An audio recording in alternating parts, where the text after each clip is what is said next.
Yeah, all right. So this session is being recorded now. So good evening, everyone. My name is Ben Pick. I'm here to talk to you about web application security testing. And I have the questions window open, so please, if you have any questions, throw the hand icon up. I hope all of you are familiar with it. There's also a chat window, so feel free to just ask any questions, and I'll try and answer them as I'm going along. So this talk, I'm going to go through web applications in general. I'll be going through some Google Foo and how you can interact with a web application passively. So somebody else has essentially done some of the work for you, and you can take advantage of that by querying various search services. I'll go through some standards and guidelines of how to test web applications. I saw in the comments, we're very familiar with OWASP around here. OWASP actually has some great guidelines and testing methodologies. I'm going to go through how to look at applications critically. I'll go through some vulnerability tools that can help do a lot of the initial legwork and look for low-hanging fruit.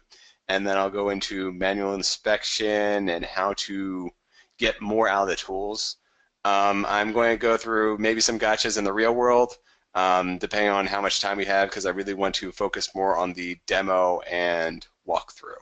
But we'll take a break, obviously, between there, and then I'll pick it right back up with the demo walkthrough, and that'll be how we close out. So my name is Ben Pick. As Tyrone mentioned, I'm a DevOps and security consultant currently working at Cover6. I've been about 8 years in the security realm, largely doing blue team efforts. So I've been setting up a lot of the automation and working with developers to resolve vulnerabilities. I've done static and dynamic analysis, and I've worked in web and mobile testing environments. I also have experience working with NIDS and HIDS tools. I do have a couple of certs, and I'm also, less recently when I first created this, this bio, but I am also recently a homeowner, and that comes into play with one of the anecdotes later on in the talk. So at a base level, web applications act as a medium between external users coming from the internet and your internal data on your database server. So these applications often process and use poorly validated input directly. And I'm going to go through how you can identify, test, and exploit such some of these vulnerabilities within the applications. Now, if you can't tell by this image, this is a very, very old image file that I just sort of took off, but it still conveys your basic function. So you have an external user who is connecting to internal services, internal data, via a web application. And this is a slightly more modern instance of how your environment might look. So you're still an external user who might come through a load balancer and connect to various different subdomains where your web server is ultimately still interacting with your database. But even with all the extra pieces in place, the basic concept that I just showed is still, you can still sort of see you're an external user connecting with internal database through a variety of different, mostly through the web application as you cross over multiple zones. So as a security professional, your goal would be to reach that backend data, whereas a somebody who might be trying to abuse abuse the web server is trying to circumvent any intermediate steps or maybe intermediate protections. I do apologize, I'm just getting over a cold, so if my throat comes in and out, please bear with me. So some of the ways that you can use Google to search for information that's already out there is to look through the repository on ExploitDB. It has a lot of scripts that are out there that can help you query Google for information about a specific application. And you can also look through the Google Diggity project, which is just a part of a larger search project, which can help you find the scripts you are looking for so you can properly query Google. And what these tools are using are, they are creating custom scripts that are looking for specific options within Google. So for example, the site option, if you are, your target application happens to be google.com, you can query site:google.com for any instance of the word password, and that will return to you every instance within that given application, be it google.com or target.com or whatever you're intending to analyze, every single instance of password. And that's somewhat helpful, but more interestingly, for a site at least, is the negative feature. So you can do a large domain of google.com and then exclude any instance of what you would be expecting. So the domain at www.google.com. And that might help you find, say, test.google.com, or an environment which may or may not be expected to be available publicly. There's also in title of, index of, which you can use those to find error pages, login pages, username and password instances, and through those you can see if there are any differences. So if there's maybe a custom error page that might be that might not properly parse information, or you can just see what information you can get and whether or not you might be able to break some of the authentication on the login page. You also want to try and look for specific file types that might be unexpected. So you would be expected to be served up HTML pages, usually, but if you can find maybe PHP or some vulnerable extension or some extension that is unexpected, you might be able to either find pages or functionality that you shouldn't be expected to access, or you might be able to craft vulnerabilities based on assumptions of what the application is running. Likewise, you can use in-URL to find temporary and backup pages. So in-URL.bak would give you a list of some backup pages that might be either outdated functions that might still be lingering in the environment, or something which is not yet available to the public, and once somebody hits the go button, that gets pushed out, but that there might be a misconfiguration where the backup page is still available. And then along with Google, there's also Shodan, which is another basically search engine, so you can use this to query for data about various applications. So at this point, we wouldn't have actually interacted with the web application, but you can still sort of fingerprint and get an idea of what the application is, maybe what services it has running, and whether or not it has any unexpected environments that are available. So where do you start when trying to analyze an application? Well, you obviously don't want to reinvent the wheel. Microsoft Stride has a great threat model, which I'm going to go through. There's also the OWASP Top 10, which I'll go through a little bit. The 2017 version as a draft has just come out, so I'm going to try and present the information there. It hasn't fully been published yet, so I'm going to focus on the overlaps with the previous version and then mention some of the new changes without really diving too deep into those. So I really want to focus on what currently exists. And there's 7 of the 10, arguably 8 of the 10 have carried over, so it works out pretty well for that. I also want to mention that the OWASP testing guide, currently on version 4, has a great step-by-step instructions for how to look at a web application. And then as you get more familiar with testing, I strongly advise you to create your own testing guide. If you see a potential for SQL injection, here's a list of attempts that you can try. If you see something unusual in the environment, here's a vulnerability you can try, et cetera, et cetera, et cetera. So you want to really have your own style and methodology that you can apply, but you can still want to base it on what exists beforehand. There's also Google. So again, going back to Google Foo, there's nothing wrong with identifying a potential vulnerability within an environment and then just Googling how do I exploit this. So that's a pretty common practice a lot of times on the site. So then you want to work on creating a threat model, and you can use Microsoft Stride, which is spoofing, tampering, repudiation or non-repudiation, information disclosure, denial of service, and elevation or escalation of privilege. So in terms of a threat model, you want to answer just what are your goals? What are you trying to achieve? And then you can use the 6 different methods that I mentioned, spoofing, tampering, repudiation, information disclosure, etc., to achieve those goals or get the data that is trying to be protected within the web application. So the first one is spoofing, and when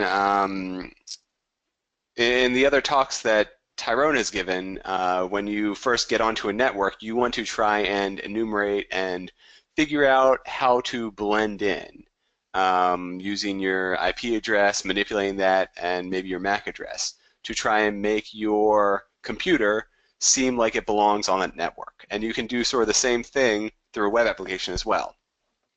So you want to include agent headers to make it seem like you're just a general browser coming from, say, Mozilla. Or you want to manipulate the headers and cookies to make it seem like you are a legitimate user of the application. There's also you want to try and spoof a legitimate user if you can get somebody's session ID value and try and gain access to their account. Or if you have access to become an authenticated user, you might want to try and spoof an adjacent a user of the same level as yourself to see if you can either access somebody else's data or you can make requests on somebody else's behalf.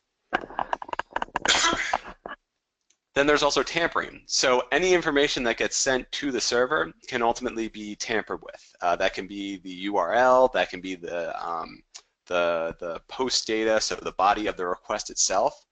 And you want to really try and tamper or manipulate the various inputs at, they're called on-boundary conditions, outside boundary conditions, or with unexpected values.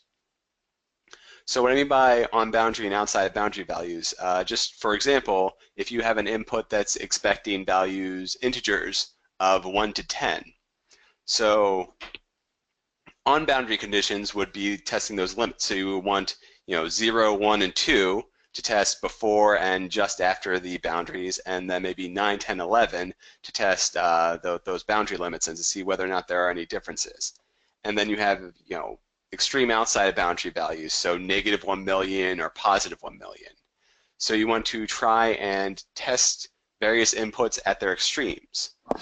And then you also want to do unexpected values. So in that case, the input is expecting integers 1 to 10, so you can try to send in decimals. So 1.0, 1.1, 0.1, or even letters or characters. So you want to try and interact with the web application in an unexpected manner.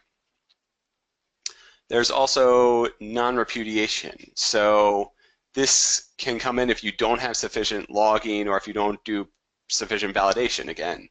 So if you, let's say you destroy an entire system, can the logs identify which user did it? Or if you manipulate the database, can logs verify whether or not it was you?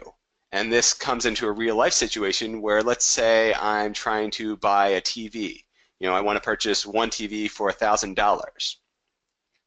So me as the purchaser, in terms of non-repudiation, there's a level of trust that I'm going to buy only one TV and that the cost of the TV is $1,000.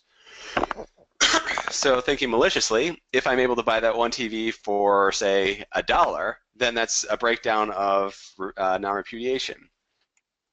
Or if from the seller side, if they're able to make the claim that I didn't just buy one TV for $1,000, I bought 10 TVs for $1,000 each, there will be a breakdown in those in how the purchasers the agreed upon selling price and the quantity. There's also information disclosure, and this comes in a variety of forms. There's the verbose messaging versus generic messaging. So you never want to display the stack trace to the end user. That should always be logged somewhere else. And even if it isn't displayed on screen, if a response includes a stack trace, it can still be viewed by an end user. So what that means is that you want to ensure that when unknown states occur within your application, you display a generic error message. So I try SQL injection and something unknown happens, but it gets caught. Instead of displaying anything to screen, it should just say, something unknown happened, please contact our help desk, or something unknown happened, press the back button, something along those lines, so that I have no idea what occurred, whether or not I was successful or whether or not my attempt failed. I am not given the information I need. And this can even go so far as a password login. So if you're trying to enter in a username and password, and you're trying to enumerate users, trying to guess passwords, and the response from your attempt is, error, incorrect password, well, you can make the assumption that the username is valid, and you can use that method to determine valid users within the environment. And then it's just a matter of cracking their password, brute forcing their passwords. Now, in the real world, I hope this is clear enough for people to see. I used to live in Roslyn. There's this good restaurant, great Mediterranean food called Astor, and I like ordering from them. I order food for pickup from them pretty regularly, and this was an interesting find because I was just minding my own business. I ordered, this was one of the last times I ate there because I just moved from that area, and so I saw that I wanted to order pickup. I wasn't paying attention to what I was doing, and the very first screen, it has the menu options, the menu types included in their appetizers. So it seems a little weird that you can select to go, delivery, don't make, and pick up under the appetizers. And it turns out that clicking view and pickup triggered an error. So again, I want to point out that I immediately stopped here when I was trying to order my food. This was not a security test. This was completely by accident. And at this point, I would like to point out that only test systems which you have explicit permission to do so. So what was returned to me is that some error occurred. And if you dive deep into it, you can see that there's a stack trace there saying that there was a malicious, a dangerous character included, the wildcard, the asterisk.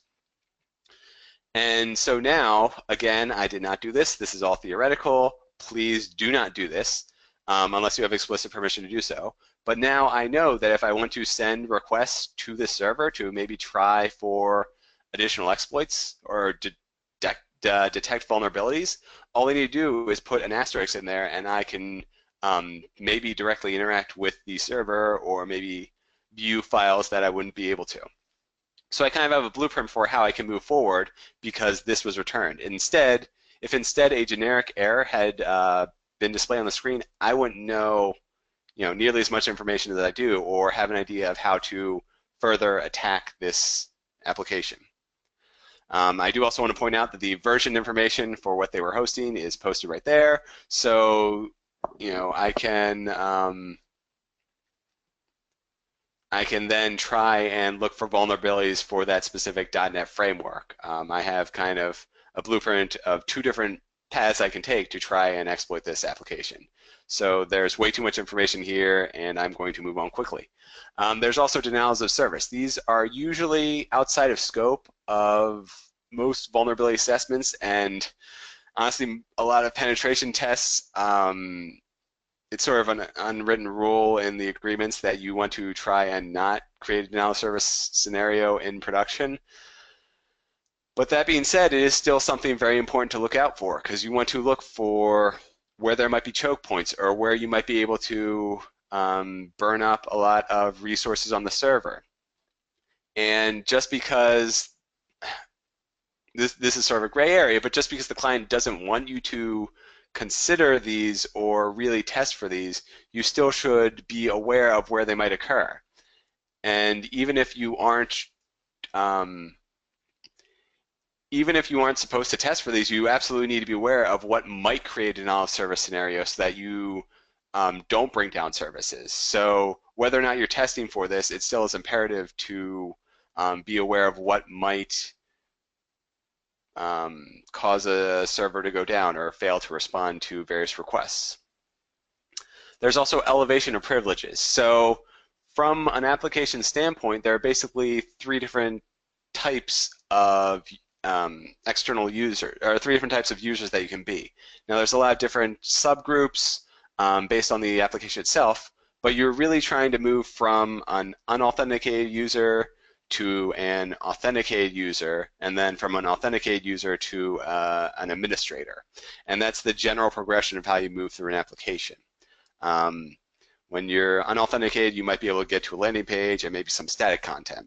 Then when you're authenticated, you can get to the bulk of the application by providing, say, a login and password or maybe multi-factor authentication. But once you are authenticated, you are considered to be trusted, and your actions should be able to be logged. Then when you're an administrator, you might have high-level access to control how the web application functions, or maybe push out updates and configuration changes. So you can, or if a application, depending on how an application is configured, as an administrator, you might have full access to a database in case you need to make changes or add users, remove users, etc. So you need your goal as a tester is to move from those various from authenticated to administrator, and your goal from a defensive standpoint is to prevent somebody from doing that maliciously or unknowingly.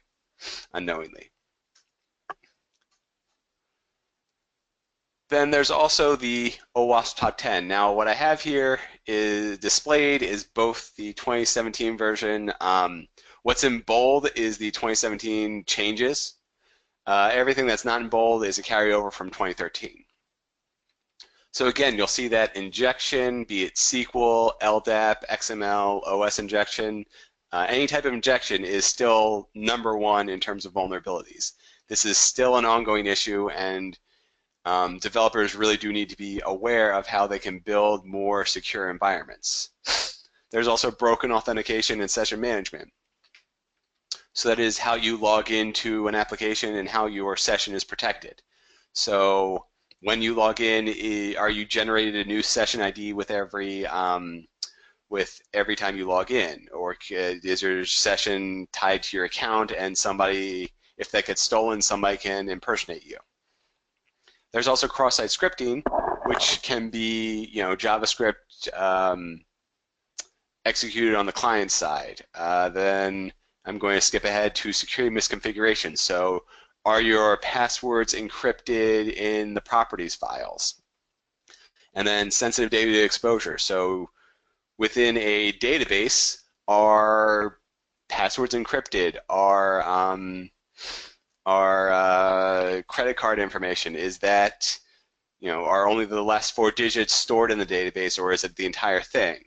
Or even a very common, unfortunate scenario I've seen, in order to ensure that the application works correctly, has production data been moved into, say, a test environment?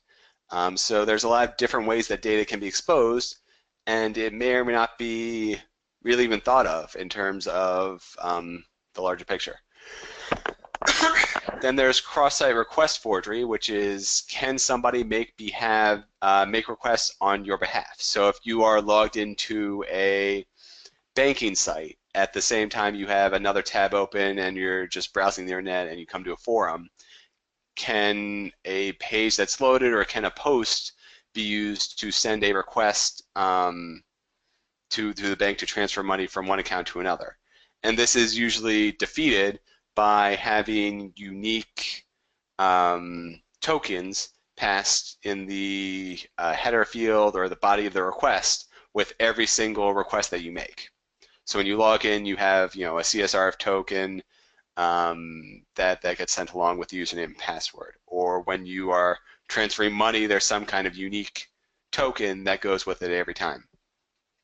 There's also using components with known vulnerabilities. So when a developer is writing the code, or when a new a Tomcat version is installed into your environment, those pull in various dependencies, and some of those dependencies might have known vulnerabilities. So you really need to understand how your application is built and what is laying the foundation of it.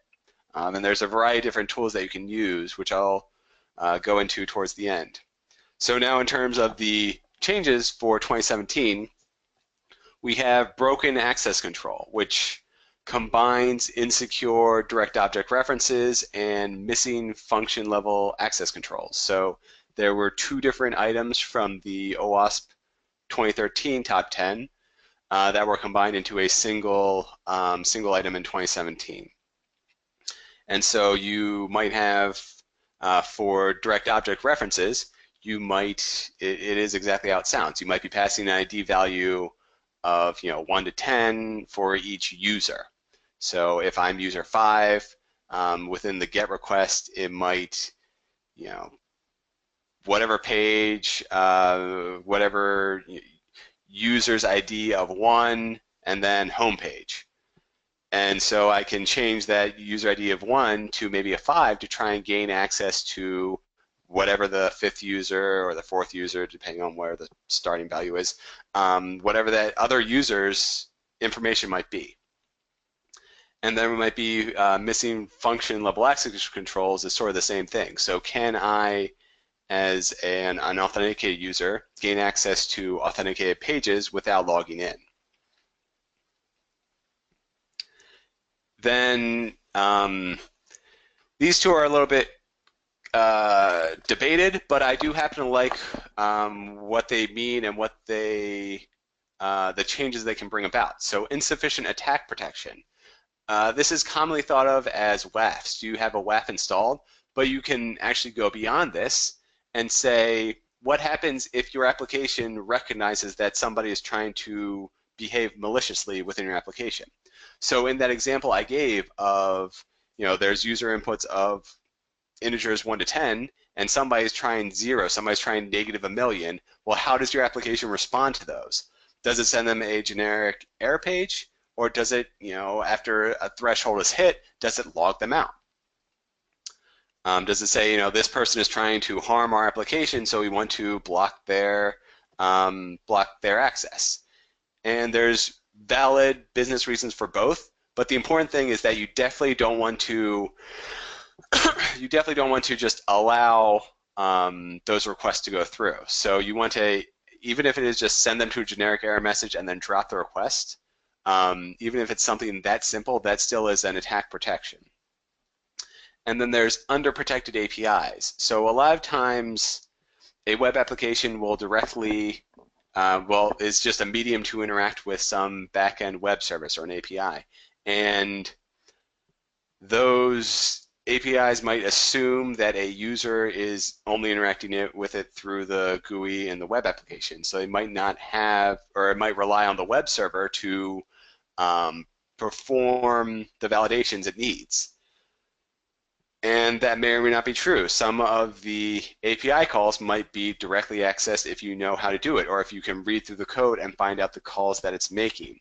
So, for example, if you have a web application that's expecting 5 inputs, and so the web server only will allow if there's 4 inputs or 3 inputs, it will block that, it will drop that request. But if you directly interact with the API and you only send it 3 inputs, it might behave differently, or it might send back an error page, or it might allow that to go through and assume that the missing characters are nulls or wildcards. and it might return too much information. So there's a lot of different ways of interacting with your web application, and you just want to understand exactly what it does and exactly what goes on under the hood, because that might potentially be exposed. So how do you find these various vulnerabilities or where they might occur within an application? The trick is to think like an attacker. So back in 2015 at the Besides DC conference, I saw this talk by Joseph McCrae, who gave these 3 great rules, which are great starting point. And he asked 3 simple questions. So the first one is the application connecting to a database? And I have right here the login screen for Meetup. We're all at a Meetup. So I'm assuming you all are familiar with this. It's just a generic login screen. Well, underneath, within the application, it's basically just a select statement to query the database for a match of a given username and a given password.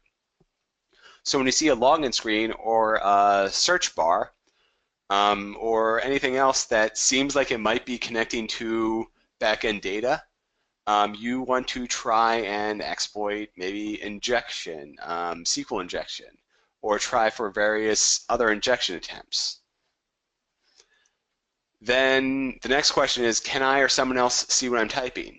So again, this is taken directly from Meetup, where we're posting the forums, posting messages within the specific page. And so there were a couple of people who were having issues connecting in to the link tonight, and we could all see their messages and we could try and help troubleshoot them. But there's a caveat to that, which is in seeing something that I post, if I post something malicious, you would also have seen it, unless there are protections or encoding that's preventing that from occurring. Likewise, there's also the contact us page, which is oftentimes not considered when you are looking at this rule.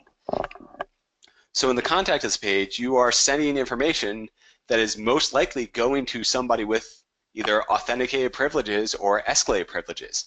You might be sending a help request directly to either a Jira program or maybe directly to a system admin. And you can use and manipulate that information to try and execute code on by somebody with escalated privileges. So when you see, when you come across something that somebody else might see or that you see, you might want to try cross-site scripting. And then the third rule is a file or object being referenced? So going back to the OWASP top 10 of direct object references, you can see right here our Cover6 website. I have uploaded an image for a post I was trying to do, and you can see that I have 2017-01 image 2.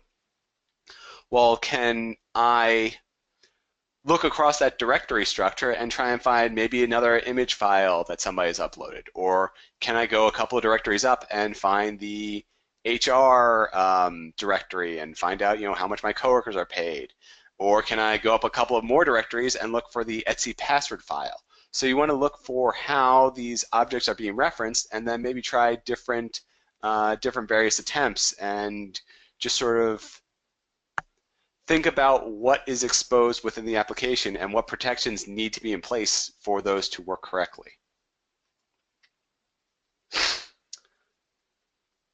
It's also, personally, I like playing the what if game when I'm trying to critically look at an application. So you want to try and break an application. Obviously, it was not my goal with a store, the restaurant, trying to get that stack trace, trying to get that extra information. But if that were a client project, that is exactly what I'm going for. I want to see those error messages. I want to be unexpected. If I come up with a scenario and I discuss it with the developers and try and get them to troubleshoot it or try and get them to resolve the issue, and they look at me and say, why on earth would anybody ever try that, or why would they ever come into that, send that request or come into that state? That is like a pat on the back for me when I'm going through meetings like that. So you want to be unexpected. You want to come at scenarios that the developer would never have even thought of. And to do that, you can try and send excuse me, you can try and send out of order or repeat requests. You want to try and review packet traffic so that you can look at what is expected and then try and blend in. And you can also ask the server nicely. So a while ago, I was doing a dynamic test on a server, and I happened to have the three different types of users, and I was trying to test some admin functionality. Well, it turns out that I was directly referencing that admin function, and in looking through my notes, or in looking through the traffic, I realized I had never actually gone to the login page. So because I asked the server nicely for this specific admin function, I was granted access directly to it without having to authenticate. So, you never know what happens if you ask the server nicely for various resources. Or even if as I mentioned before, even if the code rejects your request and sends you a generic error page, there might still be the data contained within a response. It just isn't being displayed within your browser. And that being said, you want to understand what's being executed and where. And to do that, you want to look at the source code of every page. That might reveal file and link names. It might reveal relative locations. Commented sections are oftentimes a great source of information. There might be a specific developer's name or developer's email address or internal IP addresses that are all available within the information that's displayed in your browser, just not readily viewable. So you want to look at and use everything that is sent to you as the end user.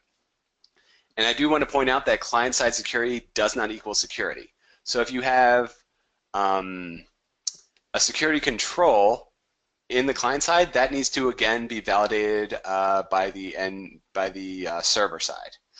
And what I mean by that is that client-side security or any client-side control is for the user experience. For example, with passwords. So when you are creating a new password, you have to do, upper lowercase, minimum of 14 characters. It needs to contain special characters as well. So if you're entering in something and it doesn't obey one of those rules, well, before even sending the request to the server, it can do a quick check and verify that yes, your new password is going to be longer than 14 characters, it's a mix of upper and lowercase, it's got special characters, etc. It meets all three of these, so we can then send it to the server. But the server, again, would need to then validate that the password meets those same criteria. Because if there's a disconnect between what's executed on the client side and the server, then all I need to do is circumvent the client-side control, and I might be able to exploit something on the server. Or if there is ever a client-side control that is overly dependent on, I can, even if it's in the response, if I set up a proxy, I can just simply remove that security control and it wouldn't be enacted. And whatever the vulnerability is can then be fully exploited. So I mentioned web application firewalls before as a means to defend against or the OWASP top 10, where you're trying to actively prevent malicious inputs, or you're trying to have various attack protections, and you can do that through WAFs. Well, I'm going to kind of skip over most of that. Just I do want to address a little bit of how you can get around WAFs. And really what you need to do is blend in with legitimate traffic. So how a WAF is often designed is it's often a third-party tool, and there's usually a disconnect between that and what the application does. So it might be configured, well, it should be configured to handle what the application, the various requests that are coming to the application, but at the same time, it isn't as vetted for the unique solution that's needed within the application. So there might be just generic rules in there, but if you can blend in with legitimate traffic, you can oftentimes circumvent its various rules. And you can do that through obfuscations via encoding or double encoding. So the first line there I have is less than script greater than sign, and you can see that that hex encoded value is right next to it. So you want to, that can still be interpreted by your browser, and it might circumvent a very unintelligent WAF. Or you might need to double encode your script. And you can send it, %25, which equates to the percent sign. So the middle line right there is, sorry, this line right here, the only difference between that and here is that all of the percent signs have been replaced by %25. So what would happen is if some security control is in place to try and evaluate the encoding method and it transforms %25 into the percent signs, then what we have is this script right here, which might then be executed within the browser. And in general, you want to try and maybe abuse security controls. And there's also this great blog on screen here, which goes through some methods that you can use to get around a WAF. But really what you need to do, in summary, is to just try and blend in with the traffic and try and appear to be benign even when performing malicious activities.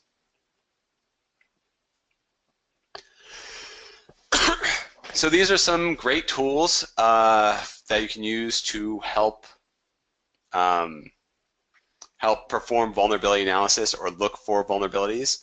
There's ExploitDB, which, as I mentioned towards the start of this presentation, contains just a giant repository of exploits. And I haven't looked at this in a while, but I believe it includes the whether or not the exploits have been vetted and what systems they were vetted against. So that tool can tell you exactly how to use a specific exploit and whether or not it's likely to succeed.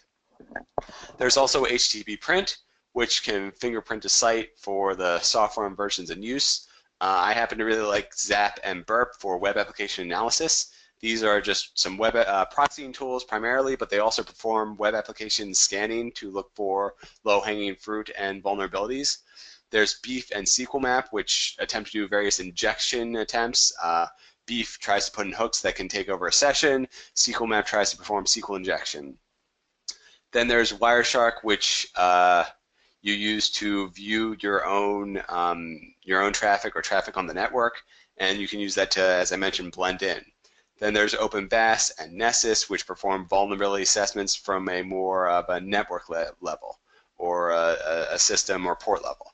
And all of those, I think with the exception of HTTP print, come by default within Kali, and then there's also Samurai WTF. So Kali and Samurai are two great resources for vulnerability assessment and penetration tested. They are a Swiss Army knife for most of the tools that you need, and the ones that they don't include, you can easily install and configure to apply as needed. But the most important part, again, these are just tools, and you really absolutely need to understand the tools. So you need to understand what they do and how they work and function, and knowing what to expect from various tools so that the results don't equate to basically garbage. And that's how you earn that dollar. So if a report says that you have 100 findings, well, how many of them are actually legitimate? And are you even looking at the mediums and lows? So you want to, I highly recommend that you review all of the findings. Yes, you should start with the highs, but you can, I have seen instances where mediums and lows can combine to create something worse than a, worse than a high, or create a higher critical finding. You want to go through and remove those false positives. So this is where the analyst comes through and applies their skills and their knowledge to determine whether or not the tool, whether or not what the tool is identifying is a legitimate issue. And you want to go beyond the tools. So you want to learn their strengths and limitations and the scope of each tool. So I can't stress this enough. Do not simply run a web application scan and look at the findings and say, oh, well, everything it found are findings, so we need to start addressing them. Or worse, just not know how to test those findings that it has. So if there is a SQL injection finding within some report, you want to know how to specifically test for whether or not it is, and then know what gets exposed within your environment. So, for example, Nessus might look at a network view, so it can help you enumerate hosts within an environment and determine what versions are on there, and then maybe look for default users. But you wouldn't want to use Nessus to scan a web application. And again, you really want to be better than the tools that you're using. They help you with performing simple requests. So they are excellent at brute forcing and fuzzing and looking at low-hanging fruit. But then you need to really go through and critically review those results and look for flaws in business logic within the web application. So I've seen a lot of issues within password resets.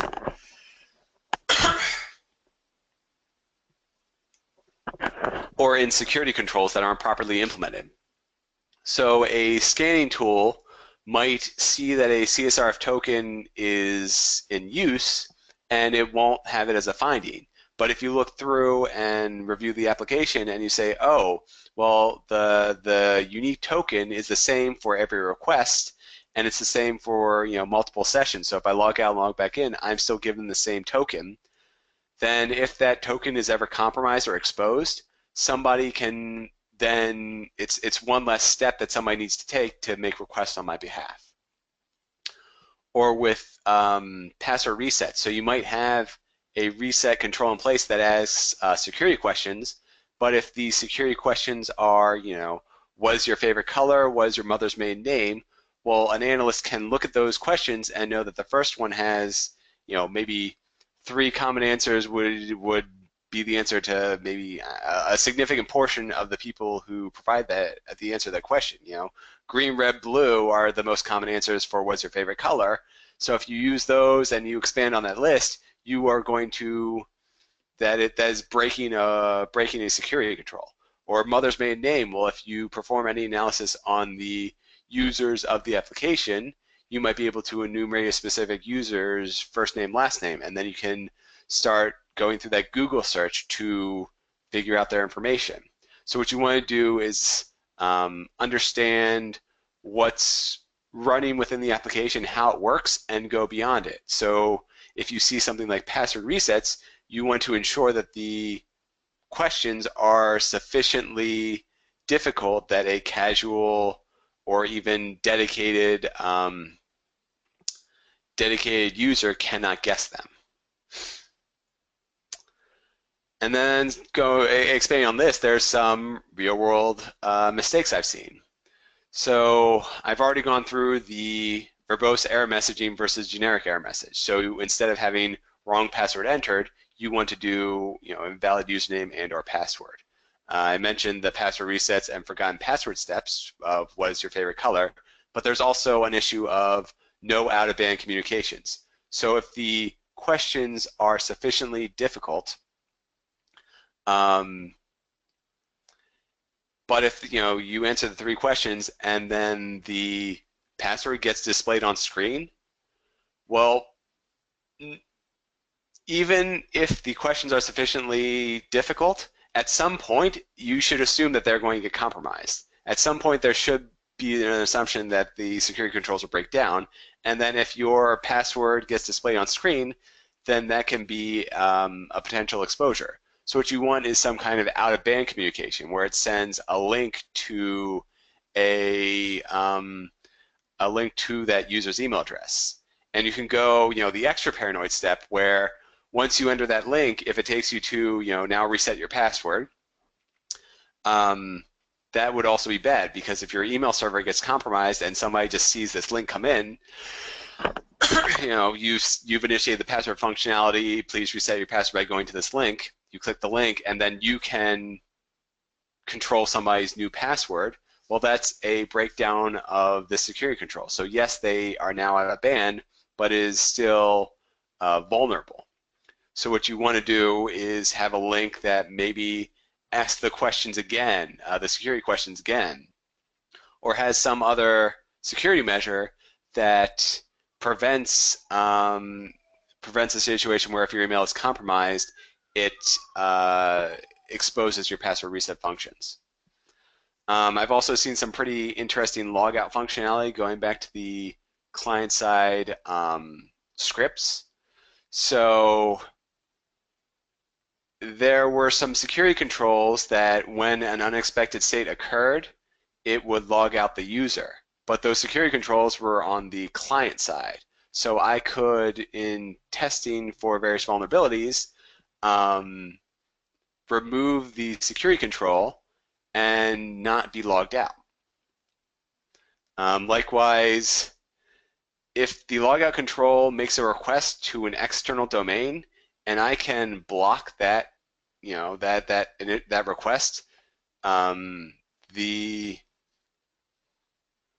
logout functionality might not, go through. So you want to look at what your system is doing and how it's interacting and how these specific controls are being enacted, and then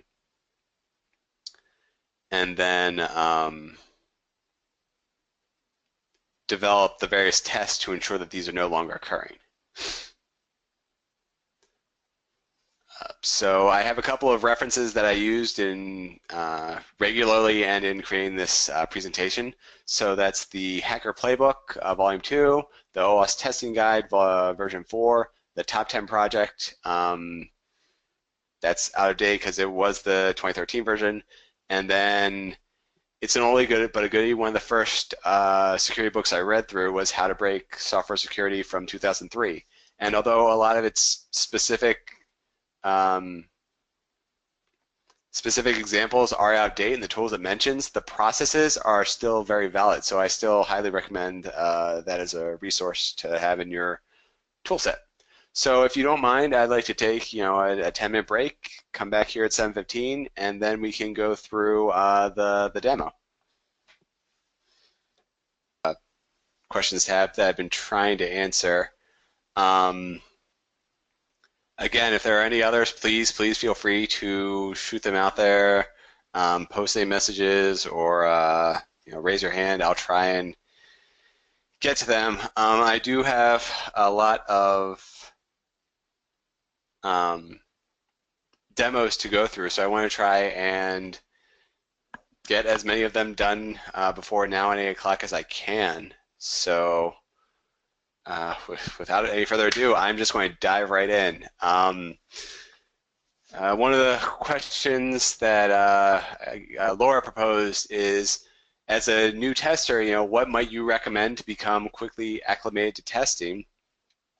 And I just recommended using the OWASP Broken Web Application Project.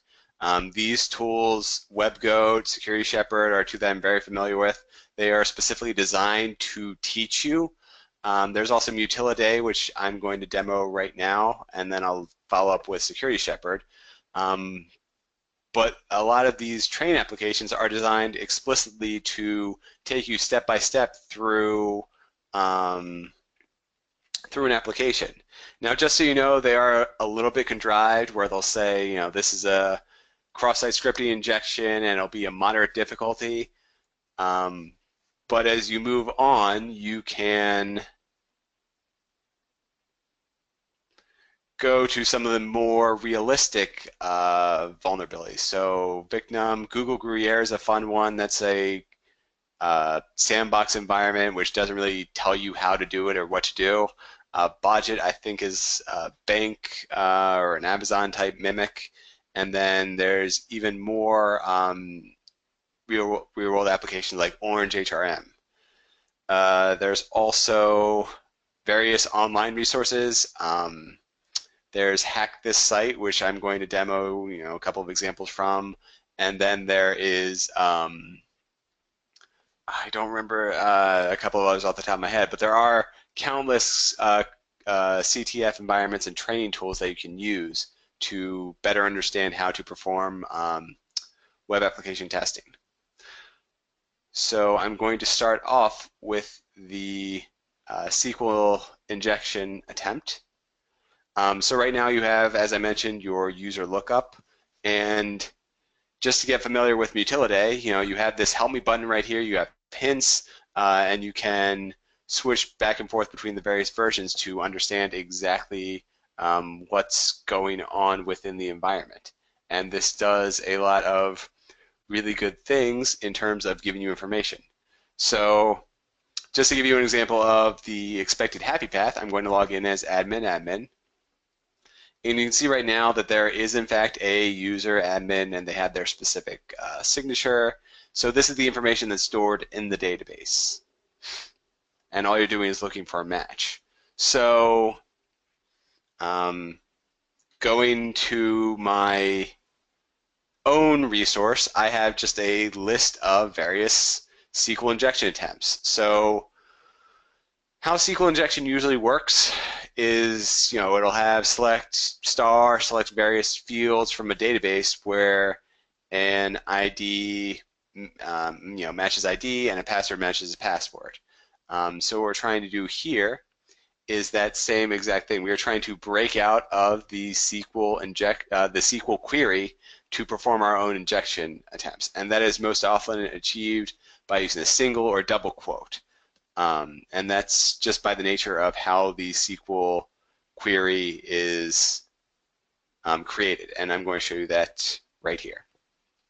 So the query itself, let me see if I can zoom in.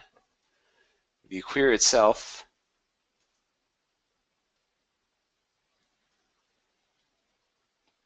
is select star from accounts where username equals username and password equals password. Or how this might look. Let's do Ben, single quote, Ben, password.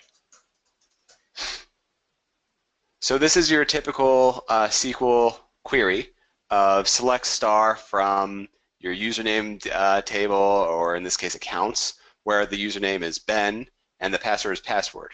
And you can see this quote right here, there's an extra quote, which is what I just added in. So what that means is that everything after this is now syntactically incorrect. So I'm going to try and redesign this query to perform my specific functions. Could I share my own SQL injection cheat sheet? Sure.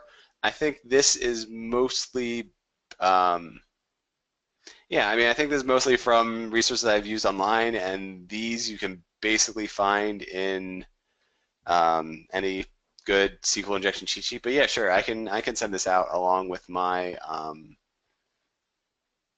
slides. So in terms of exploiting this, what I want to try and do is get this and password statement to be ignored, and you can use that with SQL syntax. In this case, the -- or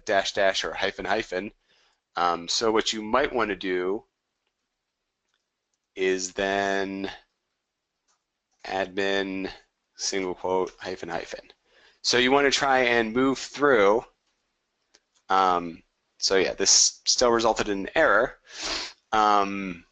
But you might want to try and move through the various SQL injections to gain additional information. And then once you understand what the syntax is, you might want to try and add to it. So what union select is really an addition.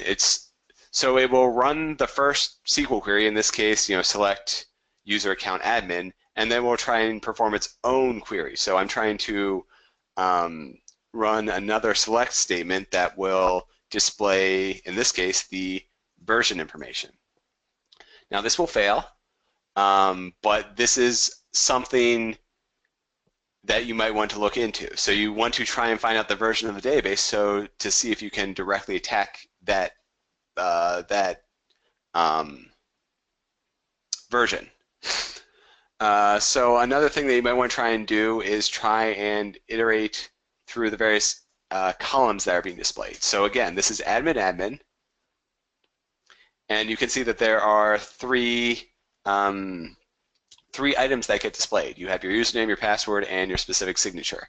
But those are specific fields within the columns. So you might want to try and, let's see here. So let me try and do a union select. to find the what I'm going to try and do. I'm going to skip a few steps in doing it, but I'm going to give you the first example. So union select null dash dash. So what I'm going to try and do is, if I can iterate through and match the number of columns within this table, it will be syntactically correct, and then I can further, because it's syntactically correct, it will be able to perform the secondary query. So I have this lookup for admin, and then I have a secondary query that's being run. So right now, it's not correct. I only sent in one null statement. And because the error messages are displayed, which is why I really like using utility, going back to the question proposed of a good tool to use, utility shows you stack trace, which, as I mentioned, is bad in a production environment, but great when you're learning. So this is the specific error, and you can see the exact line of code where the query was executed. So if this were your own application, you could use this information to harden or validate the input within this MySQL handler statement. But what we have right here is, the used select statement has a different number of columns. So this is not a syntactically correct SQL query, but it could be if I enter in the correct number of columns. So how do I do that? Well, it's just adding in more null statements. So union select null null. So this tries to pull in data for 2 columns, and this will fail. And it turns out, I'm going to jump ahead to the solution so I don't have to iterate all the way through, but it turns out that with 7 columns, I will get additional information about this. So let me just type that first, and then I can explain a little bit more. So that's 4.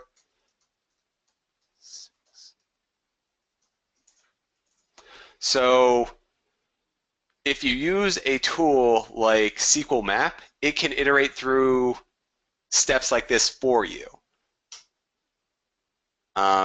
So again, going back to the doing it by hand, probably not the best idea. And you can see right here that we have that first request. So it looks up a user admin, and note that I didn't need to enter my password because the rest of the check for whether or not my password matched was commented out with this dash dash. That's for those familiar with other languages, that's your // in Java, or your pound sign in shell script, or your rem in batch files. So I'm commenting out the rest of the SQL query, and if you remember, it was just a check for password. And then what it's doing is looking up just null values, and so that's what this secondary query is. But instead of using null values, can I replace those and look up data about the application? About the table itself. So now what I'm going to do is admin union select. I do apologize. I'm going to improve this process by copying and pasting it for next time. So this is the statement that we used before to display a null value. But what if instead of nulls, I displayed some database information? So I did, let's see, what's something I can do? So I looked up the database name itself. And so right here we get that the database name is NoWasp. So again, that is something that might not be the most useful piece of information, but it is definitely something that I can use to further escalate. And the trick to security testing in general is to use any piece of information that's sent to you, to use every piece of information that's sent to you to either get additional information or run further exploits. So in addition to getting the database name, I might also want to look up the current user. So to find out who I am on that system. One of the first things you do when you when you're performing a penetration test, if you can get access to a box or get shell script, pop a shell on a box, one of the first things you want to do is type in "who am I" to figure out what your username is. And in this case, the user is mutilidae at %. So again, I'm just getting more of an understanding for how the application's working, how it's making these various SQL requests. So another thing I might look for is the column names or the table names that I'm trying to extract from. So let's do table name and then column name to make this more efficient and pull multiple pieces of data from the database. And let's throw in data type as well. See what types of data are included in those various tables. So to see the results, well, it doesn't like the column of table name, so I'm going to have to do this again. But what we have is, let's see here. Oh, right. So it is table name, but I need to pull this from a specific table. So what I tried to do, I didn't define what table to use, so this tried to just find column names from the entire database, which it obviously couldn't do. So I need to replace these again. So it's table name, column name, and data type. And so every database is going to have certain tables in there, and you can make various assumptions about what is contained. So what I want to do is pull the table name, the column name, and the data type from the information schema columns. So what I'm trying to do is I'm trying to query the database for all of its data. So I'm using built-in functions and features to try and extract data. And you'll see that this is much larger. So this right here is the various, this is a table name and the first column within that table, and also the types of data that's stored in there, stored within this column. So I sort of skimmed over it earlier, but if you saw, I can go back to the error in a second, but we saw that the table name that contained the username and password was called accounts. So what we want to do is look for the table of accounts, and you can see that the first column name is CID and that this is an int value.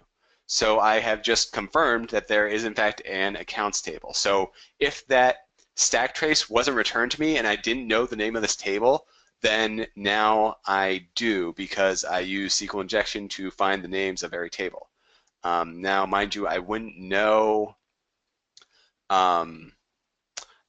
necessarily know that the accounts table is the one containing the username, and I would probably just have to iterate through it. But in this case, because all of the column names are revealed, I can see that the accounts table has multiple columns. So it's got the CID column with the int value. The second column is username, it's text. Then there's password and my signature. So those are the, and then is admin is also, that looks like it can also be important. So I can now query the accounts. So I queried the overall database, the NoWasp database, for its various table names. And within those tables, there is an accounts table, which contains the username and password for all the users, and it also contains whether or not the users are admins. And so this is something I found through SQL injection, but again, I was able to, by viewing the stack trace, I was able to know that there was that value, that there was that table in existence. So you can see, oh, right here it selects star. So let me try that again. So Ben and password.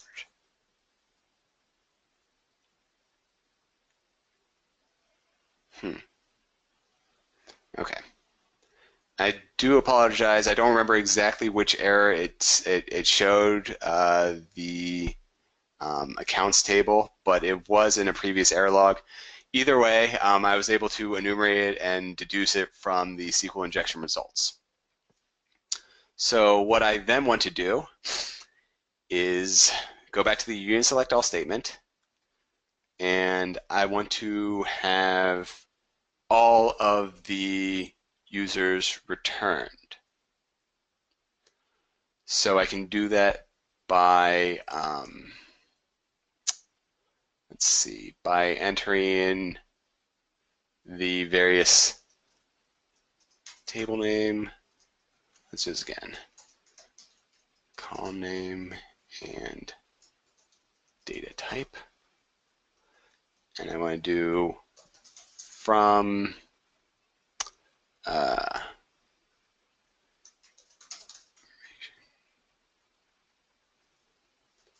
schema.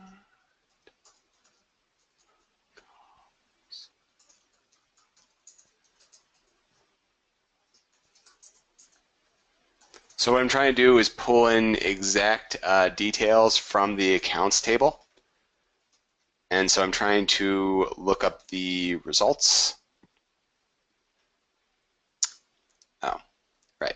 So this is just a more focused result on the accounts table. So I can see its exact columns. So before, where I pulled in every single table, every single column, now I just have it exactly for the accounts table. So now what I want to do is tailor a script that will extract the data from the users table. So union select, again, no. So I want to pull out the CID, which is just a generic ID value. I want to pull out the username, and I want to pull out the isAdmin value, because that was also stored in there. And let's see, that's 3. I think it's one more should do it. And then we will pull this from the accounts table. And that should be correct. Let me see here. Yeah. So what I did, you can see the SQL statement right here. And I pulled in, again, as I mentioned, the CID and the username and the isAdmin function from every single account. So I used, just to reiterate everything I did here, I found out that there was a SQL injection vulnerability within this, this lookup function. I then used that to iterate through the schema of the various tables within the database. I found that there was an accounts table that stored various usernames, and within that, it tells me which user is an admin. So I am now exfiltrating the data from the accounts table, and I can see whether or not somebody is an admin. So, you know, I probably wouldn't care too much about Dr. Evil, but I would probably care a lot about Adrian or this admin user. And because the password was in there as well, I can replace the CID because I don't necessarily care about that. That's just a user token. Sorry, you can see that this is just 1, 2, 3, 4, 5. So if I so that's just the order of the users who were entered into the database. So 1, 2, 3, 4, 5. If I were maybe Samurai, I might try and iterate through and look to see if I can, you know, access the 7th user's data. But in this case, I want to try and gain escalated privileges. So instead of username, we saw that there was the password column. So I'm going to try and exfiltrate passwords. And in this case, it didn't work. But now that I have usernames, I can go through and iterate iterate various traits about the database, or I can try and brute force passwords, knowing what valid users are stored within that database. So that's a good intro onto SQL injection. I want to go through a couple of examples within Security Shepherd. So Security Shepherd is a great learning tool. You can see right now it's set up for CTF mode. So on the left side you have escalating levels of difficulty, and you have various vulnerabilities that are stored there. Now again, going back to my conversation, a regular application isn't going to tell you that there's an indirect, insecure direct object reference here. I guess I've been logged out, so I probably should log back in. So, a regular application is going to tell you there's a cryptographic storage vulnerability right here. But this is, again, intended to be a teaching tool. So right now it's set up for CTF mode. There are other modes. So if you want to go through insecure cryptographic storage and you don't know how to exploit this, you can change the settings by logging in as the admin, and then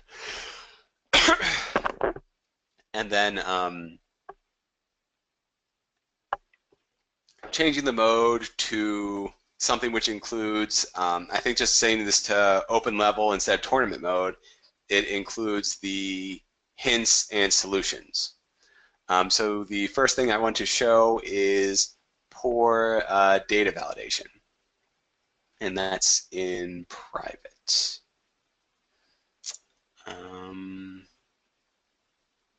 Should be poor data validation. No.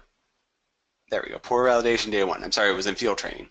So pretend that this is Amazon and there are 4 different products that are available online. So you have, your angry face, you have your various memes, and what you want to try and do is buy the trolls, which is the third option, for free. So if you purchase this for 1, it costs you 3,000. And going back to that validation method, this is a series of integers that are expected. So, if you enter in decimal, it won't allow it. But if you enter in, 50, it's going to charge you for 50 of these products. So what you want to try and do, as this mentions, is buy trolls for free. So, in performing the boundary conditions, let's try a negative value. So if you place the order, it didn't count as complete because I ordered -1 of the item I'm trying to buy, but the total subtracted it. So because I purchased a negative value, it subtracted that value from my total. So all that means is I want to purchase 1 of these, and then maybe purchase, -100 of the items for $30. And what this equates to is I should be allowed to purchase this 1 item that I want. And because the value will be 0, but I can't, give back 100 of this 4th option. So I'm going to get an order for something, and it's going to be considered free because the value of the 3,000 is offset by the negative value. And you can see that, yes, my order comes out to a total of 0. So again, by ordering -100, it offsets the 1 purchase I did make. And if I were to enter this code right here, I were to copy and paste this code right here, you will actually see that the result code, it's saying submit, and it's saying that it was done. Oops. Now, let me try that again. But that's how this tool is supposed to work. So this is tournament mode. So it's a capture the flag event, but the tool itself is very user-friendly in terms of teaching you and letting you know when you make a mistake or when you There we go. So poor validation, level 1 completed, and if I press refresh, I believe there should be a check mark next to it. Let's see. Yep, so there's now a check mark next to it, and if you want to look at the scoreboard, I now have 20 points. So this is a very good teaching tool. In this case, it's set up as a game, so in a good CTF environment, you could set this up in a classroom environment and use this tool to both teach and evaluate the students. So I want to jump ahead to the next instance of poor validation, and this is a major issue. So what we have here is poor data validation 2. So again, what we want to try and do is purchase this item for 3,000. So what we have is 3,000. Now the negative trick isn't going to work here. So this comes out to 0, so whatever negative value, it recognizes that you can't give back something, so it just sets it to a 0. So what we want to do here, instead of going negatives, we want to try and do an extreme case. So I'm going to try for 9,999,999, etc. And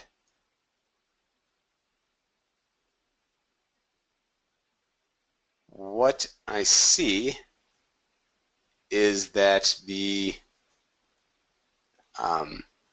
there was some kind of error. So if I go, I want to purchase 100, it will escalate accordingly. And you'll see that, oh, well, that was easier than, sorry, that was easier than what I was anticipating. But if I do, say, 999 or 9,999, you'll see that the price escalates. So the price increases. And as you saw, when I hit a very high number, when I hit a number that is too high, it will say that there's an order, that there is a mistake in the order.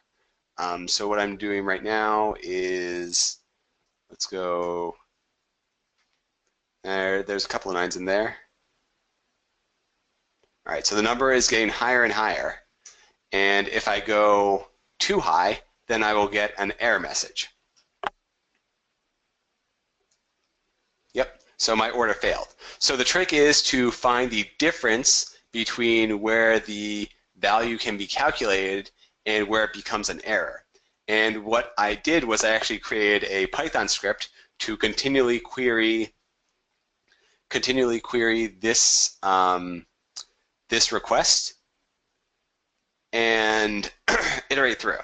So I sort of cheated a little bit with this because I knew what the answer was in my script. So I set the upper limit boundaries around that to be so that we aren't sitting here for hours on end trying to iterate through the numbers. So what happens is we are going to start off at this very, very high number, and we are going to decrease it by 1, and then see whether or not the error message changes from this order failed, and at what point it does change. So what I'm going to do is trigger this, and all it does is it's a very simple request. It sends off, let me see, how well can you see this? I'll make it bigger. So what it does, this right here is largely unimportant. This is just setting up the request itself. So the body is the only part that's important, or the bulk of this request. And it will, within this for loop, it starts at a very high number and decrements it until we either find a point at which the trolls were bought for free, or we hit this this other number. And you'll see that the difference is, a couple 100,000 between the upper limit and this one. So it will take a very long time to iterate all the way down through. But what happens when you run this is it'll iterate through, And again, I set this up so that only 10 some requests need to be made. But you can see right now that the error message of still not found, this will take a while, and it prints the screen, the current number to screen. And when this completes, in this case, I explained that it only runs through 10 times. So trolls were able to be purchased for free, and the magic number is this. So it iterates through until we find that magic number where the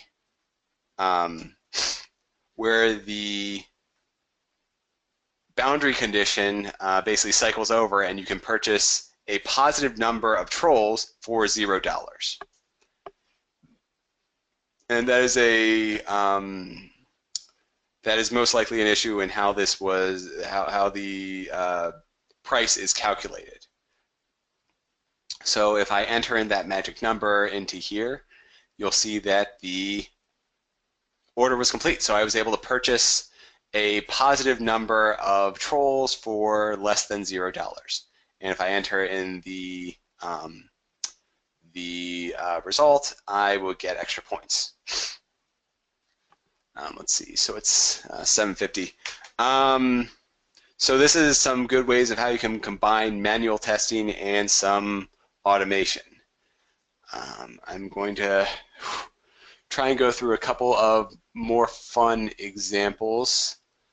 I guess I will stick with, I'll stick with Shepherd and not jump into hack the site or go to another location. So what I'll do is I'll show you,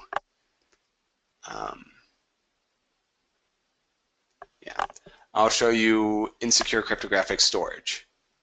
So this might be your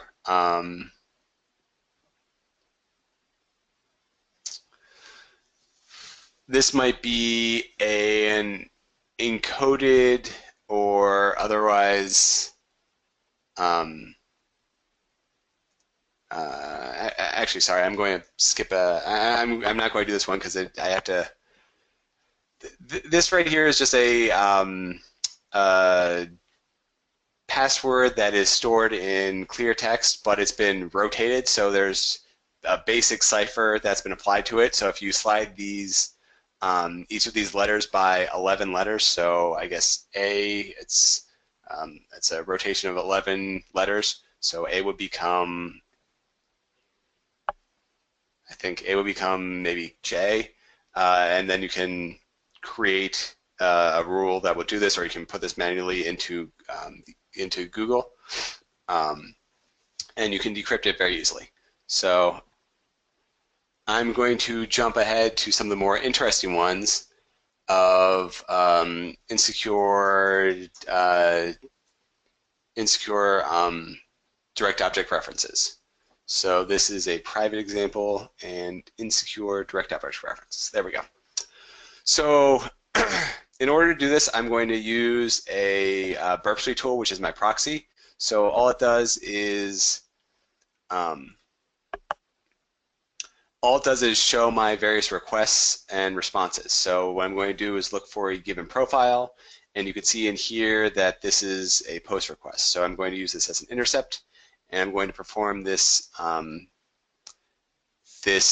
lookup again. So all it does is you can look up a given user and find their specific message. And what we're trying to do is find the message for a user that's not listed here. So if you look through, we're making a request for Will Bailey, and I have a proxy set up. So it interrupts this request. So this request has not gone to the server yet, and I can just view it and analyze it. So you have your post request of this specific challenge. Not too much. In this example, there's not too much that's important here. You can see my cookie information. But the important thing is that there's this user ID lookup of 3. And if you look in here, you can see that Will is the second user. So I can see that and then I can see I love go-karting. Well, now I'm going to look up for Paul Burke. And I can see that now there's a request for 1. So this is the first user. And I'll look up Orla again, and I can see that she is the 5th user. So each of these users that are shown I can see their specific messages. So instead, I'm going to look up Pat McKenna. So I'm going to look for their information, and their user ID is 9. Well, if I change this to a 1, I'm going to attempt to see a different user's data. And you'll see that I am, in fact, viewing Paul Bork's message, and he has no message set. So for a slightly more showy thing, I can look up the user's message, the user of ID 3, and I can look up their message. And you'll see that instead, the original request was for Pat McKenna's, and Will Bailey's is now shown. So what I can try and do, so there's, I think it's 1, 3, 5, 7, 9 are all shown here as their user IDs. So I can deduce a pattern of these are odd numbers going up incrementally by 2. So 1, 3, 5, 7, 9. Well, the next item in the pattern is 11. So I'm going to directly look up for user 11, and you'll see that the user who is not shown here, but I was able to deduce their ID, and I could see their hidden user's message, which is in fact the key that I need to enter here. So there's a lot of, and you'll see this pretty commonly. You might have a user ID lookup within the URL that you're performing, that you're requesting, and there's a lot of different different ways that you will see objects or users be referenced. And if the access isn't controlled, so if I am, say, Will, and I can make a request to view any other user's data, so if there's no control or check for my session ID or my specific user ID, then I might be able to view somebody else's data. And I can go through I can go through a low-level cross-site scripting instance as well. So I'll go through my last example. I'll do 2 more examples. So I'll go through one cross-site scripting issue, and then I'll go through a fairly complex SQL injection attempt, and then we can call it a night. Just because I happen to really, really like that example, and it's very complicated, but it shows it combines a lot of things that we've gone through. So the Sergeant example, it's, yeah, I mean, I guess I can share my Python script. It is honestly a very unintelligent iteration that just makes post requests. But yeah, sure, I can post that as well. That is no problem. So let's see. So it's cross-site scripting 3 is a good one. Oh, and I need to turn off my intercept for now. And just so you know, for those familiar with Burp, you can see your response, and you can see the request that was made and the response itself. And you can manipulate the response if you want to also proxy for it. I just happen to have it set up to only stop the request. So what I have is there is a cross-site scripting vulnerability, and our input is being filtered. So because we are running out of time and in the effort of brevity, I'm just going to show the solution. I'm going to give a little bit of an explanation for it, but I'm going to try and move quickly through it. So what we want to do is enter some search terms. So what we have is test. So I'm going to look up a user named test. And I'm going to close this out. So sorry there were no results for test. I'm going to look up for a user named admin. Sorry there were no results for admin. So what I would try and do is, because I'm told that there's a cross-site scripting vulnerability in there, I would then try to do your generic cross-site script alert. That was a document.cookie, close, and then script. So this one is a pretty generic pop-up to try and extract a cookie value. There's also, even simpler, is just alert 1. So it tries to find a cross-site scripting vulnerability, so something that will get executed within my browser, and it will create a pop-up. So there were no results for alert 1. So I can see that script is being somewhat filtered and removed. So what I can try and do is try and perform a query that will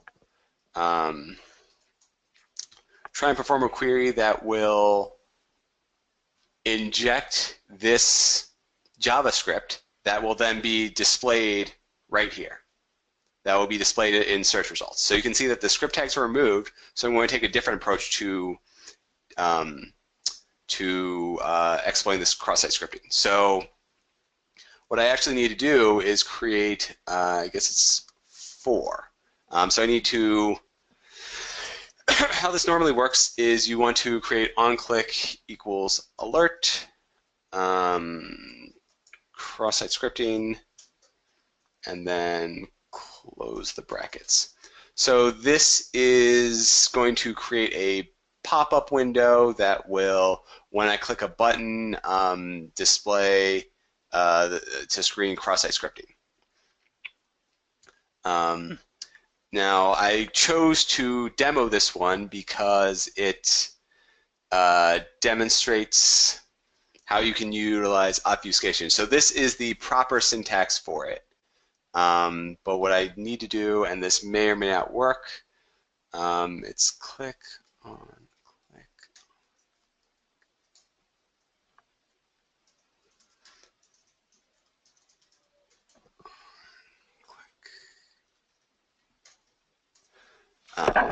So what, as you can see from before where the script tags were removed, this is trying to remove malicious content. So it's trying to remove things like on click.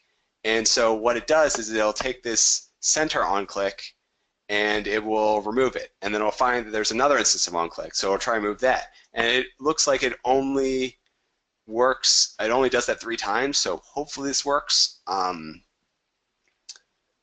see here. Yeah, so it removed 3 of the instances of onClick, but it didn't, and then what you're left with is the malicious script. So it removed this by iterating through and trying to remove various vulnerable features, various JavaScript options that are used for malicious, in this case, malicious intent. So it's trying to move on click because there's no reason that it should be included in the search bar. And what it did was create this button that when I click it, well, it doesn't work. I do apologize. But when this works in theory, it should create a pop-up. So I'm just going to go to a very, very simple cross-site scripting instance and just to demo how it normally works. So this is field training cross-site script 1, just to show you what it should look like. So again, going back to the script tag, alert, script 1.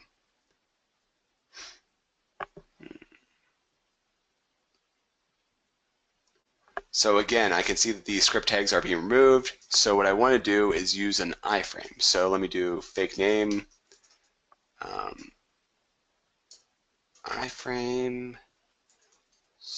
I'm trying to make sure that I get the syntax correct. So it's pound unload. Oops. Well, it worked anyways. Even though it was malformed. And then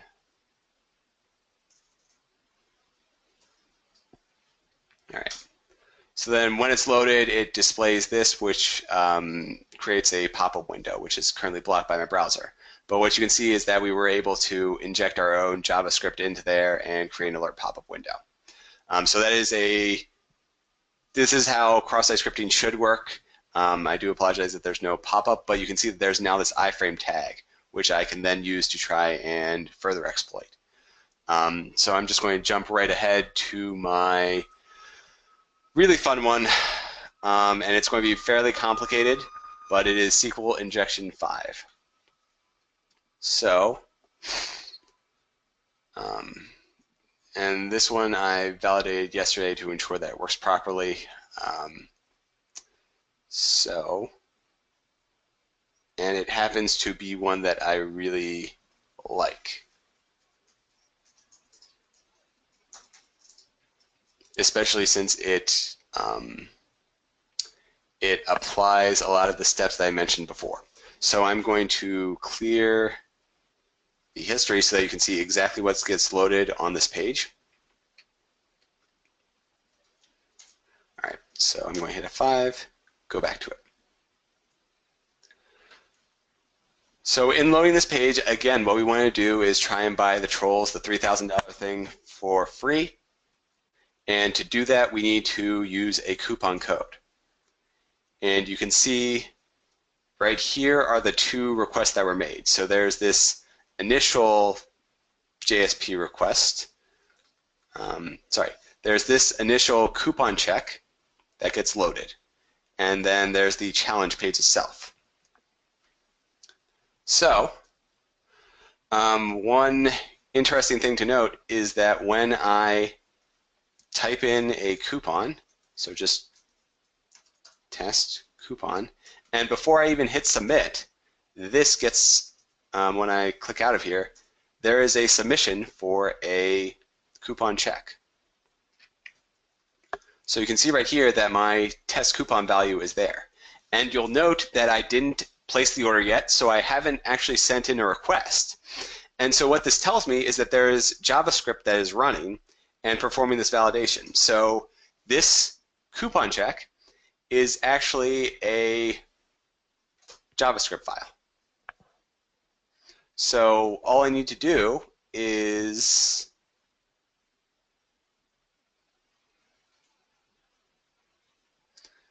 make a request to this URL.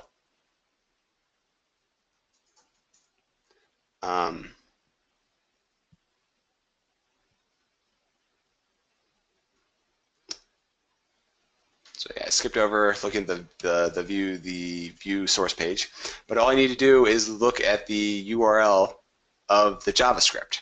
So because this request, this coupon check request, was made without me submitting anything, I know that's JavaScript. I know that's run on the client side.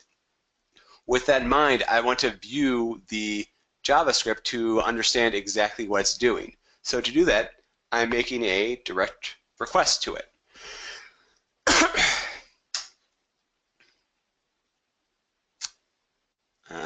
That's fun. So, where was my mistake?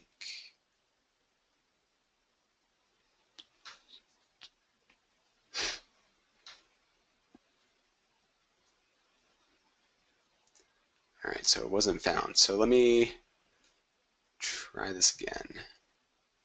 So again, I can see that test coupon is being checked. And so I'm going to make a request.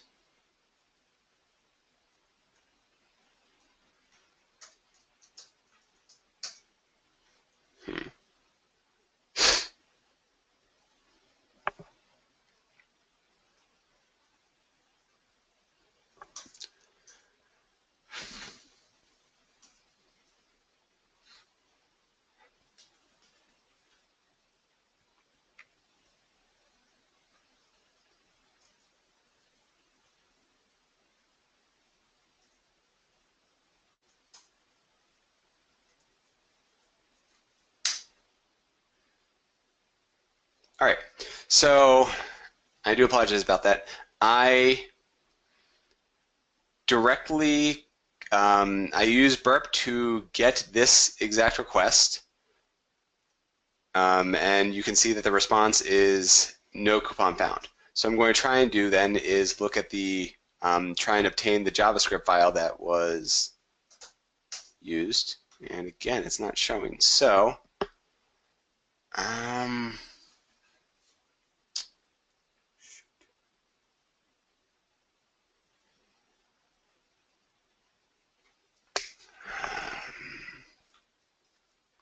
I've vetted this before.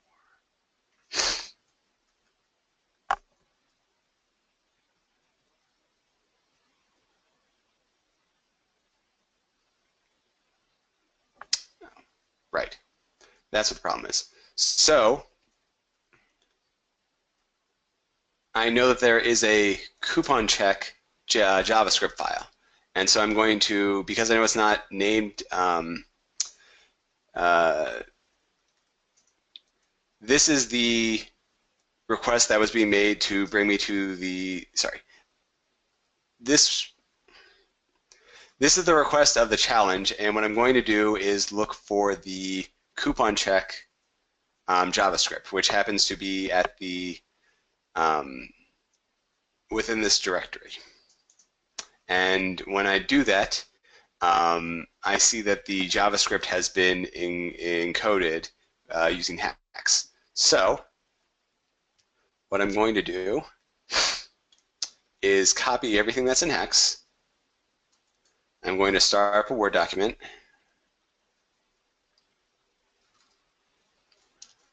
And then I'm going to remove every instance of /x.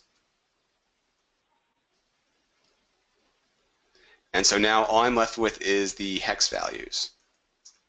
And what I'm going to then do is use burp to decode them for me. So I'm going to decode these as ASCII hex. And the result is this solution. So it says change the coupon code, which was being sent over. You can see it in the proxy.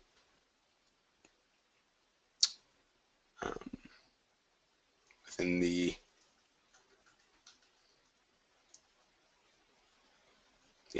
So you can see that the coupon code is being sent over, and what it tells me to do is change the coupon code value and the post value to a new post value for the VIP check. So what by analyzing the application and seeing that there is a JavaScript check in place and then looking at the JavaScript check, I now can understand and assume that there is a VIP coupon code check. So I'm going to try and figure out what a valid VIP coupon is and try and gain access to it so that I can make the free purchase. So I'm using what information was presented to me to springboard to the next, to gain further access and to try and exploit functions, in this case a VIP coupon code, which I wouldn't have had access to before.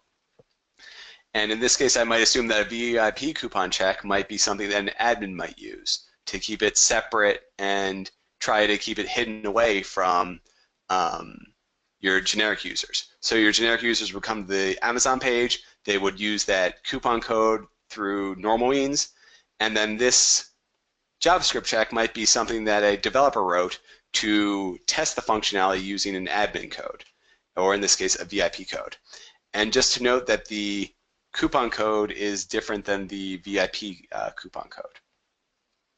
So what I'm going to now do is make a call instead of, I'm going to go back to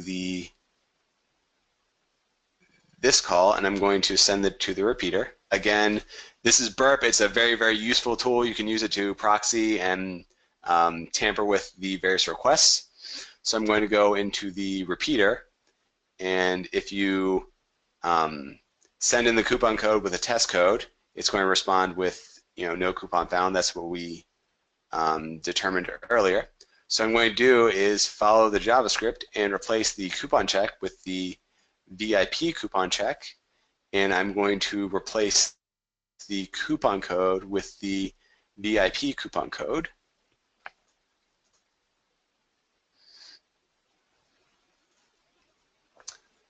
or rather I'm just going to see what happens with this initial request. And so what we get is no coupon code is found. So I'm going to try this again with the VIP coupon code, and I think that'll send up in there. Yeah, no coupon code found. So I'm going to go back to the coupon code, and I know that this is a SQL injection vulnerability. So you need to take several leaps within the analysis of this. This is not going to be something that's solved or identified nearly as quickly as I'm running through it. But going back to what I explained before, where you are using the single quote to perform a SQL injection, I'm now trying to, now that I know that there is this VIP coupon check, I'm going to try and extract out a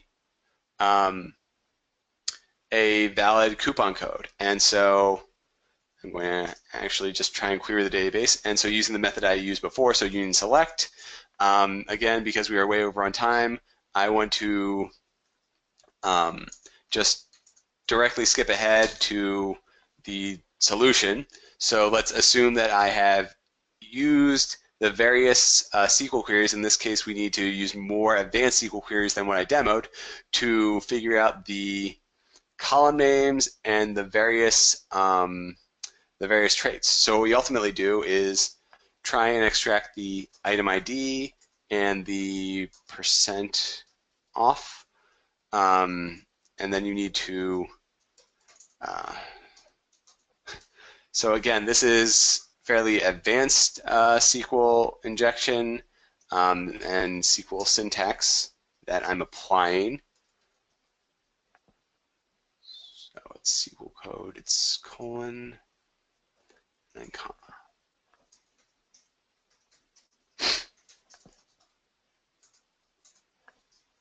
And what we want to ultimately do is, because we know this is from the VIP coupon code, we want to try and pull this from a VIP coupons table. And hopefully this works.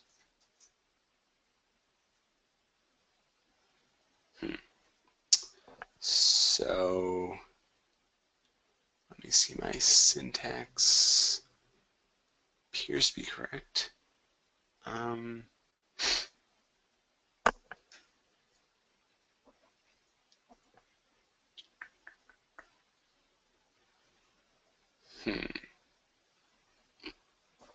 Thank you.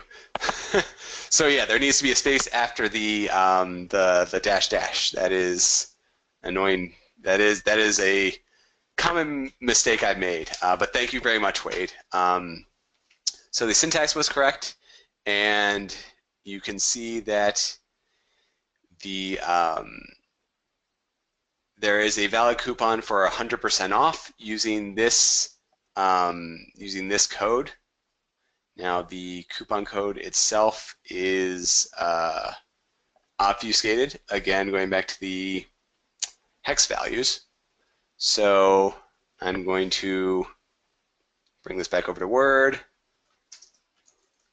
and just remove any instance of £X. So any instance of where it's designated as hex encoding. And let me see. So you can kind of see that there's this secret coupon code. And I think I might need to remove the semicolons as well, but I'm going to see how this looks in the decoder. And the code is ASCII hex. Oops.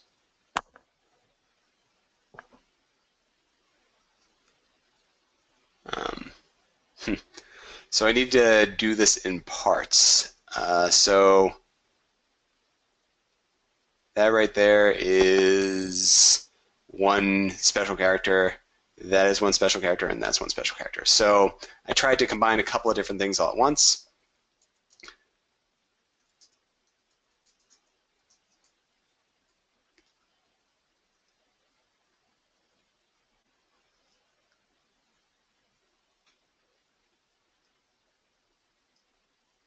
No.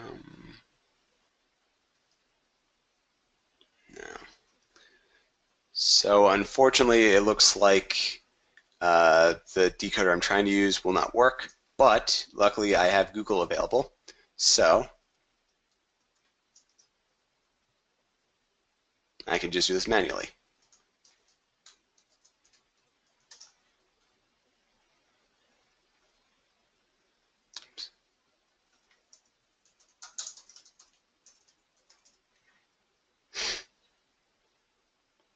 So I can see that the this ampersand pound x3a is the colon. So I'm going to change that here. So coupon code colon that. That becomes a colon, and then I just slowly iterate through the special characters. And I see that it's not found.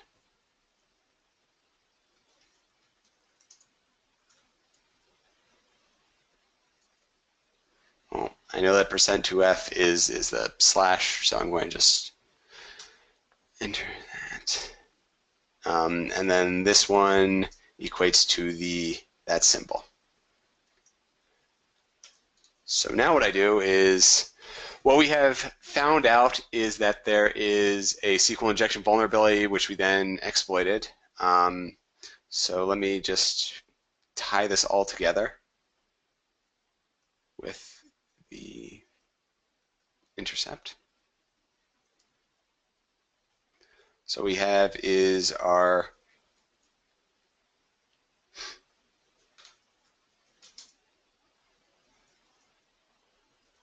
make sure that works.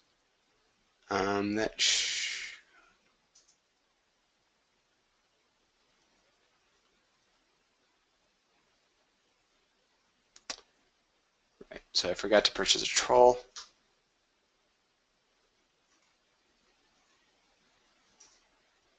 Okay.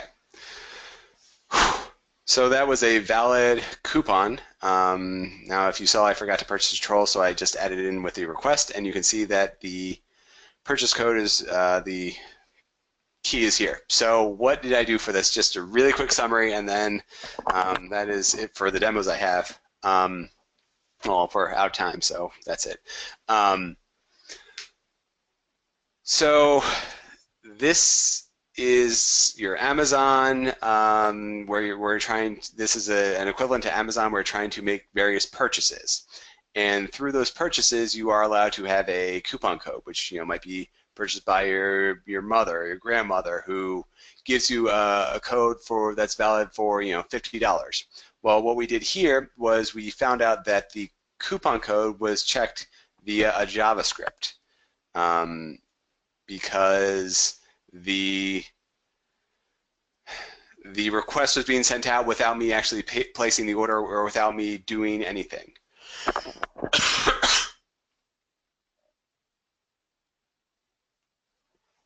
And we saw that within the proxy that I had set up. So using that JavaScript, I then tried to find the JavaScript to see what it was doing and how it was performing its check, and whether or not there might be any vulnerabilities within it. And through that, there was the hex-encoded values, which I was then able to decode and find out that there was a VIP code, a VIP coupon. And like I mentioned, that is similar to what an admin function might, a tester or an admin function might use to look for various functions or to test something very, very specific. And it shouldn't readily be available to end users. But in this case, it was. So using that, we made a request for the VIP coupon code, and then that was where the cross-site the cross-site scripting vulnerability was present.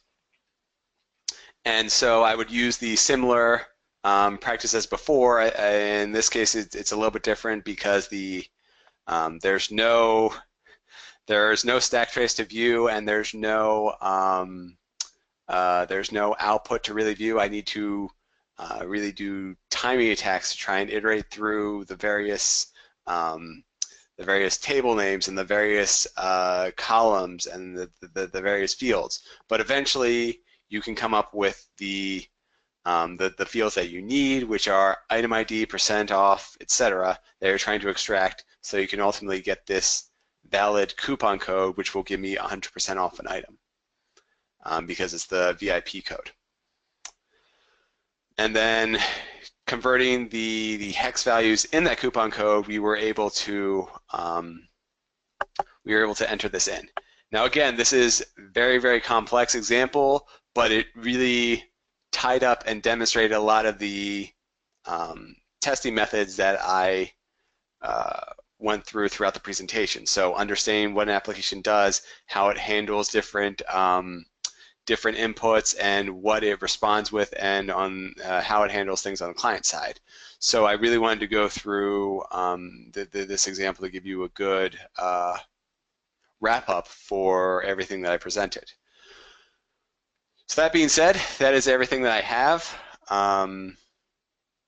That is the end of the demo. So if you have any questions, please feel free to reach out to me, and I will try and answer them as best I can. I'm going to go through and post these slides, the Python script, and the I can post my SQL injection cheat sheet as well. I'll see whether or not I have the ability to upload into the meetup, and if not, I'll work with Tyrone to distribute those resources. So again, thank you everyone for attending. I know it got a little frantic towards the end, but I really do appreciate you for attending, for listening to me talk about web application testing and going through the examples. So I'm going to pass it back to Tyrone, and hopefully I'll see you all at the next security meetup. Yeah, thanks, Ben, and I want to thank you all for attending the meetup. What we'll try to do is try to gather all of this information provided by Ben. And normally what we started doing was having a wrap-up blog post for our meetups, and that's what we can do. So we can put all of the resources into a blog post on the Cover6 site. The meetup site doesn't allow us to upload files anymore. So Ben, if you wanted to, you can also, in the comments section of this webinar, you can provide links if you have links, just as an additional option. So with that being said, thanks again, Ben. Thanks everyone for coming out. Definitely sign up for our newsletter, because we'll have coupon codes and information that we'll put out in our newsletter. That's on the Cover6 website. And also, the next upcoming meetups are on the 24th. We're going to have an exploitation and post-exploitation meetup. I truly believe that that one is going to be a webinar as well. And then starting in June, we're going to start meeting up again.